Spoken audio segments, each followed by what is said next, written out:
Salut à tous, donc déjà merci à tous ceux qui ont liké, commenté, etc. ma dernière vidéo. Ça m'a fait super plaisir de voir qu'après un mois vous êtes toujours là. Donc aujourd'hui ça va être une vidéo assez rapide, donc environ 2 minutes. Donc on va parler un peu de... Vous me posez souvent la question de comment nourrir vos fourmis, quoi leur donner, quelle fréquence, etc. Donc là vous pouvez voir déjà je leur donne un peu de tout moi. Alors là c'est mes fiddles, je leur ai donné un peu de jambon, un peu de pâtes. Pâtes, je crois que je leur ai donné des pâtes bio mais je fais un peu des deux. Un peu de gelée nutritive qu'on trouve chez les vendeurs d'insectes, etc. Donc après moi ce que je conseille c'est de donner un peu de tout. Des fois je donne du steak cru, du steak cuit, de la dinde. euh, je donne quoi d'autre? Du jambon, des œufs, du blanc d'œuf, du jaune d'œuf, de la gelée, des mélanges du lait avec du sirop ou du miel.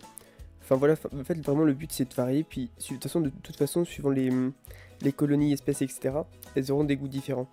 Donc après au niveau de la fréquence, par exemple les messors, je vais leur donner du jambon par exemple une fois par semaine ou 2 fois par semaine maximum, parce qu'elles ont déjà leur graine et c'est pas leur truc principal.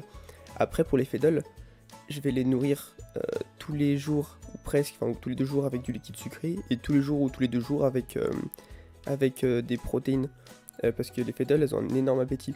Après pour les Camponotus de Nicoparensis, un petit peu moins peut-être tous les 2-3 jours. Après ça dépend aussi de faut tester en fait. Si vous voyez que vous leur donnez tous les 3 jours et qu'elles sont jamais dessus, ça sert à rien de peut-être diminuer un petit peu.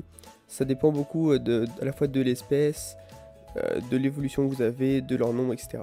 Donc voilà, le but c'est juste de pas trop non plus les nourrir 3 fois par jour et de ne pas non plus de pas assez les nourrir. C'est de trouver un mix entre les deux. Donc voilà, donc là c'est les Messor barbarus toujours qui se développent vraiment bien, qui dès que je mets un petit truc elle bouge de partout, etc. Donc c'est assez sympa à avoir. Donc voilà, donc si vous avez des questions encore n'hésitez pas. Je pense là cette semaine je vais sortir une deuxième vidéo sur la diapause, parce que ça va bientôt arriver.